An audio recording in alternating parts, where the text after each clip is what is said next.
when there's no room for us, we create it. We make the space.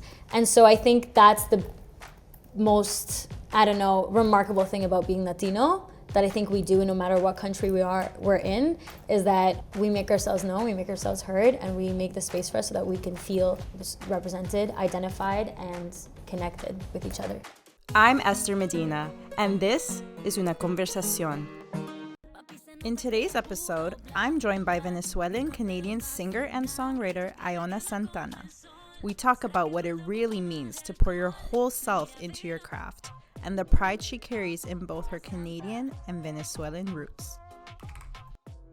Aiona! Esther! Welcome to Una Conversación. I'm so happy you're here. Thank you for having me. I'm so excited to be here. Also, I love your outfit. Thank you. I love the vibes. I'm so happy that we were able to get together. I feel like since the time I saw you in Fuego Fuego in 2023, I was Wait, you saw me in 2023? Girl, yes! No way! Yes, Okay, yes. okay. I remember seeing you and I'm like, who is this artist? Like, it was just like the way you commanded the stage. I remember it was also like maybe around like 2, 3, 4. Like it was like sunlight outside and I'm like, I'm just there and I'm with my friends and I'm like, this girl is like, I'm like, everyone stop talking. Like, I want to know who this is. Like, why don't I know this artist? That's so cute. And come to find out, I saw that you were a Canadian artist. Yeah. I saw your background. And I'm like, yo, we have this in Canada. Like, People don't realize there's so much of it too. I was But yeah. obsessed. And like, since Thank that day, you. like, you've been on the back of my mind. And now that you're here, it's like such a full circle moment.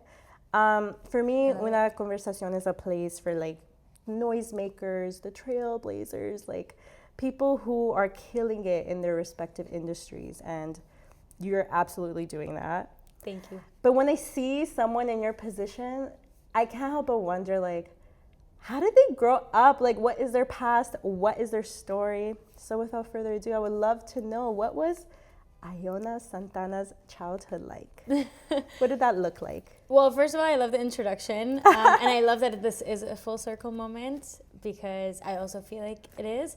Yeah, honestly, my story has been kind of crazy. To sum it up, I've always been somebody who has loved to sing, who has loved to write songs. I actually started out as a songwriter when I was little. Like, that was my main passion because my family, from my mom's side, there's a lot of like writers. And so I was always very exposed to that. And I'm from Venezuela. So obviously in our family, there's a lot of expressing of emotions and a lot of sharing of emotions through art. So that was always a really big part of who I was. I came to Canada when I was 12 years old, and just like seeing my parents, I think, grow up with being immigrants and growing up so far from Venezuela and from the rest of my family, and kind of being isolated, I think it really made my skin a little bit tougher, made me a little bit stronger, and just to learn the value of, for me, family is super important, and also of art and how it helps me still connect with like who I am and who my family is and like back home. So yeah, I've just always been somebody who's been super into music, into art. I went to an arts high school, focused on arts. I always wanted to be a singer. I always wanted to be an actress. I always wanted to like be in the arts a little bit. And then I went to university for music. So I did a Bachelor of Music and Voice. And I did a minor in arts management because I always loved like the business side of the music industry. And then, yeah, I've been releasing music since I think 2017 or 2018. Yeah. Wow, girl, that's like 2026 is around the corner. You're like almost a decade into this. Yeah, and I think that a lot of times like people think this is really quick, or like a lot of artists kind of grow or come out of nothing. Yeah, it's been a long time of building, and I think finding myself to get to this point. I like that you expressed that like your family, like there's like a history of writers in the family, and like it seems like it was an environment where you could openly express yourself. I also love that like it seems, and correct me if I'm wrong, it seems like it was never shut down for you to like pursue something so creative that allowed you to express yourself. Definitely from one side of the family, like it was never shut down for me to be creative. I think my parents were always really proud of that side of me, but it was, I think, tough for them to realize like I was gonna dedicate my life to it, because it's very different, like, oh look, like she's so cute in her little ballet recital, to like, oh shit, she wants to be like an artist, and she has a music degree. She wasn't joking. Yeah, she wasn't joking. Like, she's actually gonna do this. When I was like 17 or 18, when I graduated high school, I was like, because I'm from Ottawa originally. I was like, I'm moving to Toronto and I'm just gonna do music. And my dad was like, no, you're gonna go to university. Sorry, like, you're not just gonna do this on a whim. And then I decided to study music in university because I was like, okay, well, I'm gonna study something I want. And yeah, I just had to deal with it. It's cool that he like laid down the law, but like you found like your loophole. Yeah, I mean, you have to. I'm sorry. I was like, I'm not just going to do this for no reason. And also, like, I want to enjoy what I'm studying. And when I did, like, it really opened my eyes. Being in school for something I loved so much, it just made me feel a little bit more like I belonged, because I feel like when I was younger, I didn't really feel as much like I belonged because I was so clear on what I wanted to do. And I feel like that wasn't always, you know, welcome. People were sometimes a little bit scared of that, I think. So it was cool to be in like an environment where I was around that mindset with other people too. Well, I love that you're saying that too, because I feel like even now I always see people like saying like they hate to be cringe. Like they hate to like, and I'm like, what does that even mean? Well, that means like they hate to like openly express themselves and like say what they want to be. And like, I think it's so admirable that at like such a young age you were embracing fully who you were.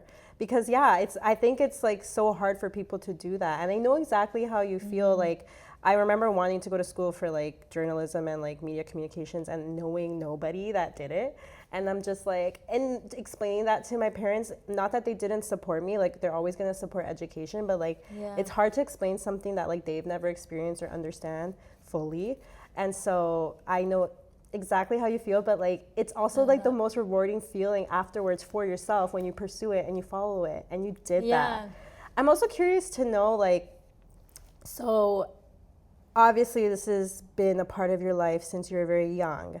What did the sounds at home sound like? Like, what was mommy and papi playing? Like, what songs, what artists did they listen to? Was there any artist that like inspired you from a young age that you were like, oh, this is like so what I want to do?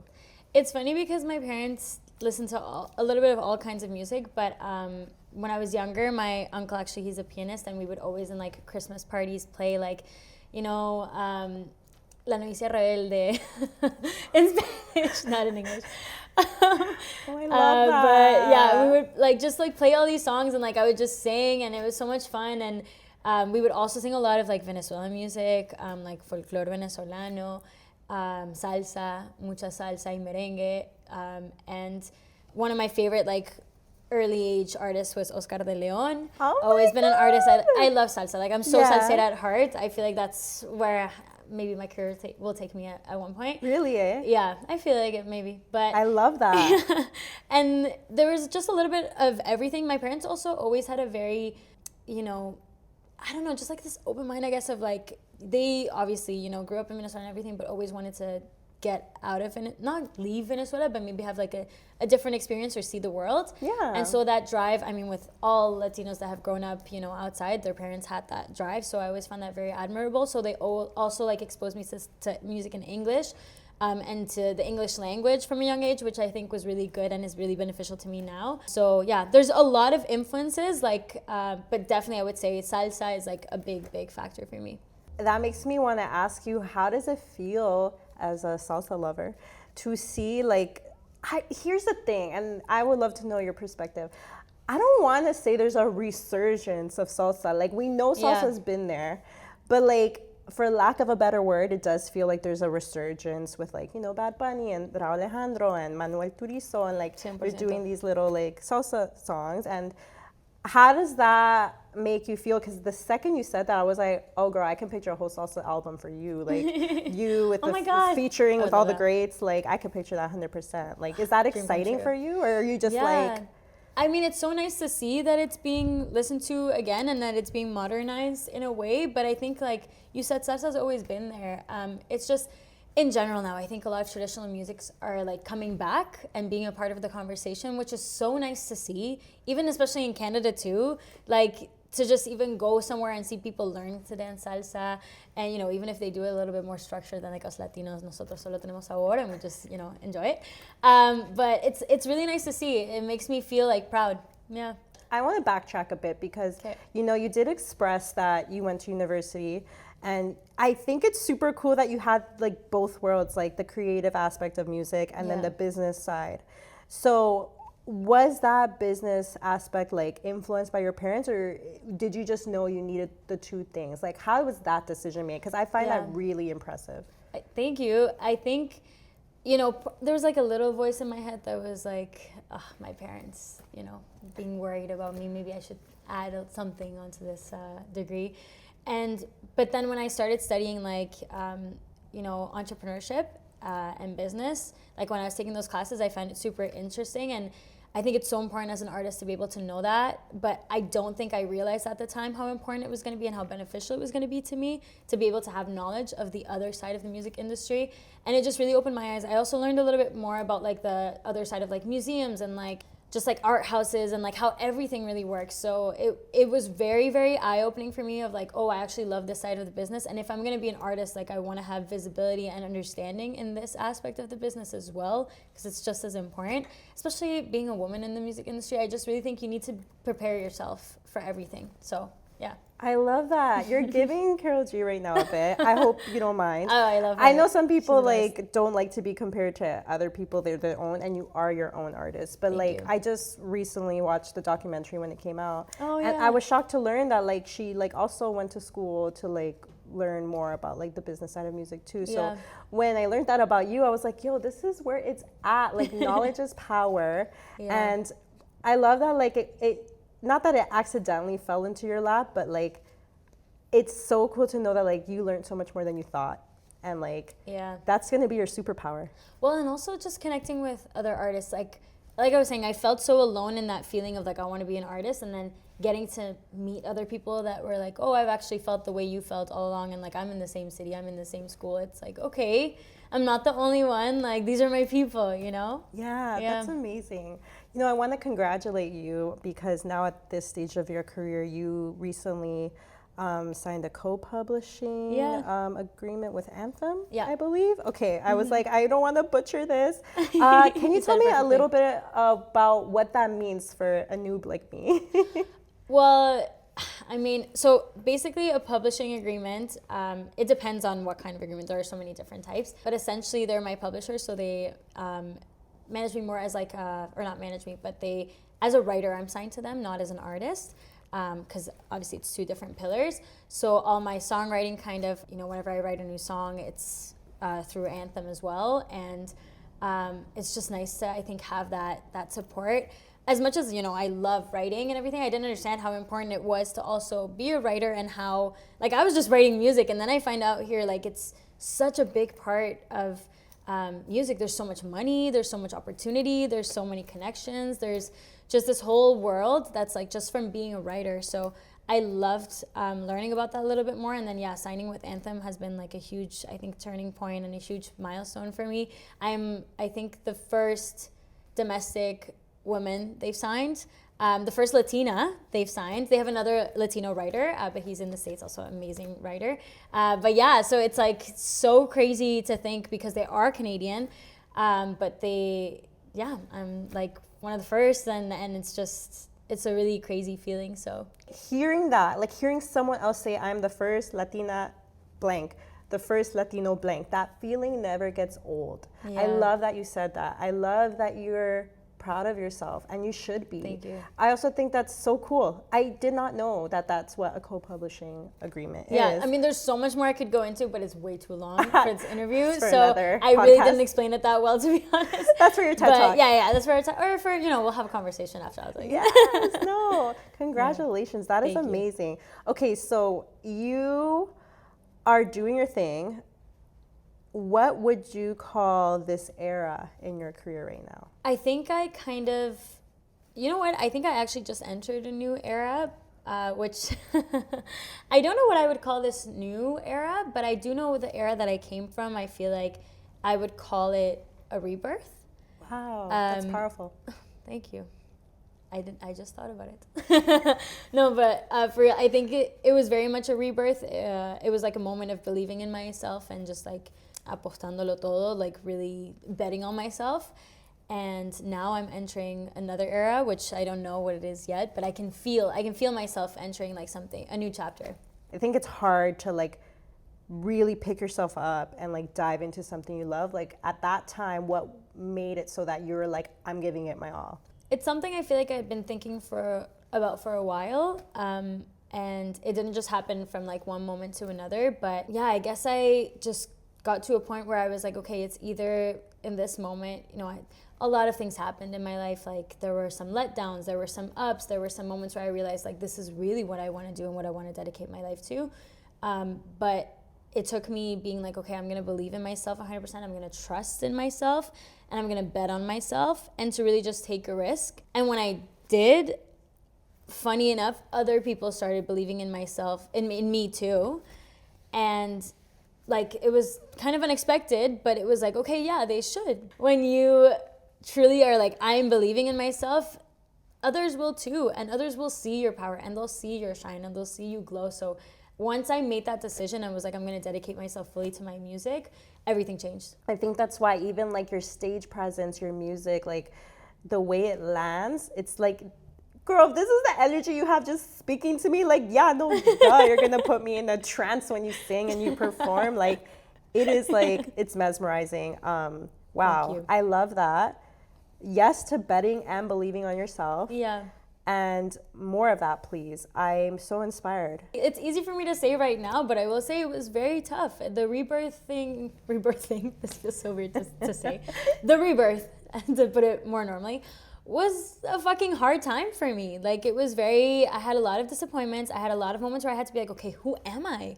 Like, who is Aiona Santana? Who even am I? What do you want? Like, are you really going to be an artist or are you just going to talk about it? Like, let's go, you know? And so it was very tough. It was a lot of testing. It was hard on me in many ways. Like, I know many people will see this and be like, oh, but how does she do it? And, you know, but you just have to, and you'll make it work. I would be asking, like, how did she do it? But girl, it's the proof is in the pudding. Like, you've been putting in the work. And it's like what at the very beginning of this, you said it already. You're like, people think this happens overnight. Yeah. Like, y'all heard her, right? She's almost 10 years into this. Like, and that's the thing. It's like a snowball. Like, one day you're going to just do that one final push that just... You're doing this work so that you have that overnight success. So that you suddenly have that moment where it's like, oh my God, it happened, or I woke up with all these notifications. I woke up and I blew up, you know? But it's like, this didn't just happen because I dropped a song one day and, oh, it went viral. What? Like, this happened because I've been working for so many years and, like, towards this moment, and I'm ready now, and that's why it's being given to me. Because otherwise, if I wasn't ready, I wouldn't be there, you know? So, yeah. I love this for you. I love seeing you shine. Speaking of viral moments, you just collaborated with Canada's own Sean Desmond and Fito Blanco on that track, Miami. How was that? How did that come about? So much fun. Well, I've known Fito for a little while. We met in Miami in a writing camp, and like, great vibes. I love him. Shout out Fito. Yeah, shout out to Fito. And then Sean and I actually connected a little while ago, and we've just been like following each other. And then he reached out. He had already been kind of talking to Fito about working on a Latin song together, and they had already worked out this kind of like idea in Miami. And then he reached out and he like sent to me like the kind of demo that they had. And then we got into the studio and then we worked on it together, and it was just such good vibes with them.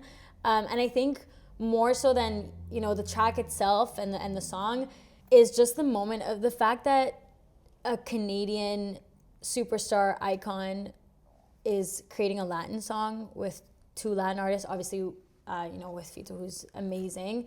I think that was just for me, like, this is a big moment and this is important for the Latinos. Like, no matter what we do right now, like, this is just being in this room and being in the studio together, like, this is good. This is great. Like, we're getting more opportunities. We're getting heard more. We're getting more room, or we're making more room for our music and our sound and our language, right? So, yeah, it was great. But I love them.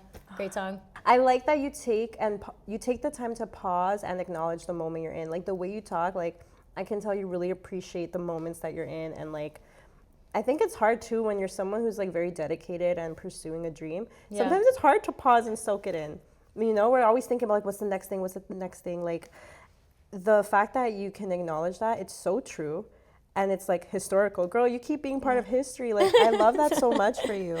I love you that keep so feeding much. me these compliments. I'm No, blushing. girl, because it's the truth. Like, it's not, you are walking in it, and like, you deserve to be acknowledged for that. Thank you. No, and congratulations on that track. The second I saw it on my feed, like, Sean Jasmine's in the video, and then YouTube pop up, and I'm like, what is happening? No, I feel amazing. so lucky to be a part of it. Like, I feel so lucky to have had the opportunity, and it's been such a great moment. I'm so grateful to both of them. Well, let me give you a space to dream further.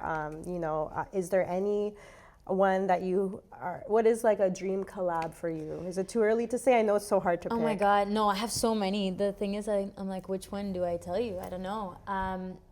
One of my dream collaborators would be Rosalia. I love her.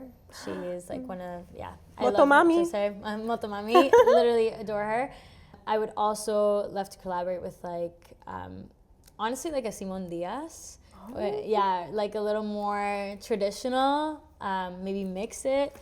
But there are so many artists right now. There's just so much music that I fall in love with so much music all the time. And I'm like, oh, I want to collaborate with this artist. But I know, because I'm like, you're so diverse in your music. Like, all your songs, like, there's merengue, there's bachata, there's like pop, there's R&B. Like, there's like, really do feel like you have that voice that like, there's nothing you can't do, especially if you set your mind to it.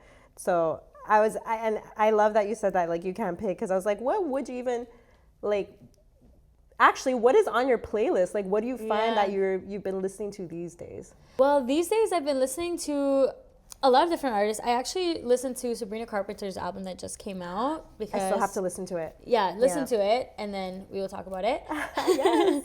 I also have, like, I like to keep up with music. I think it's important as an artist to listen to new releases and just be on the watch for like what's kind of trending, what's in. Also, as a writer, I think it's important to just, be up to date with everything that's coming out in terms of music and get inspired and everything. I love Ruzowski. He's one of my favorite artists and producers. I've been listening to a lot of Imogen Heap. Yeah, I've been listening to a lot also of like merengueton, because I feel like merengueton is coming back a bit. Yes. So like Ale y Yorgaki from Venezuela, like they're killing it. So I've been listening to them a lot. And even Danny Ocean would also be a dream collaboration. Love Danny. My playlist is very diverse. My favorite thing I think in the world is to write music. So I could probably collaborate on anything and write with anyone about anything. The sky's the limit. Yeah. You're such a wealth of knowledge. Like, even like what you're saying, like how important it is. You made me feel so, girl, but like wow. You're not gatekeeping. Like, it's so important to like, if this is your craft and this is what you're into, you should be listening, you should be keeping up. It's like same thing like in journalism. Like, if you want to be a journalist, like read the news. Like, it's that simple. Yeah. But I feel like I've learned a lot of it from some of my favorite writers to collaborate with, which are in Venezuela. Jan Leighton and Manuel Shea, they're amazing, and they are just really on top of it, and they've really inspired me and taught me to be like this. Wow. So it's honestly thanks to the amazing people I work with. I love that so much. Well, Aiona, before you go, when this episode comes out, it will be a Latin American Heritage Month in Canada.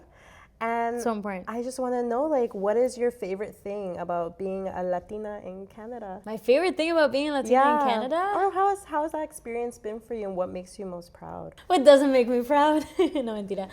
I think I'm just very honored to be, and I'm very proud to be a part of this community, because us Latinos, I see it in you, even you telling me how you work at CTV and like everything that you do, and just you're always putting forward like Latin artists and just Latin music.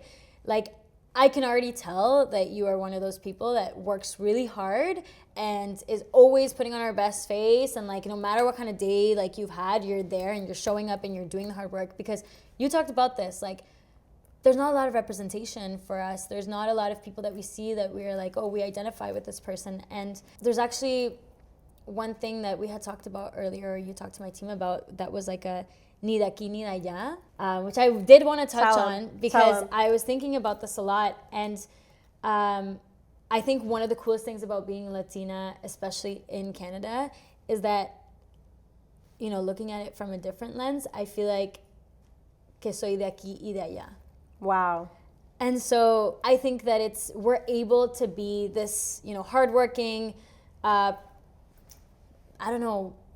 person that doesn't stop, that's consistently trying to reach their goals, that's there, that's showing up, that's, being who we are because of our work ethic, because of how we've been raised and because of who we are, because of our culture, with a smile on our face and saying hi to everybody and being kind to everybody. But at the same time, we can also adapt things that we've learned here and make that our own as well, in our own way. And nobody gets to tell us who we are. Nobody gets to tell us where we're from or where we belong or where we don't belong. Like, we make our own lane and we make our own path and create our own space. And like, that was a really big thing I thought about when I performed at the Live Nation show. It's like, when there's no room for us, we create it. We make the space.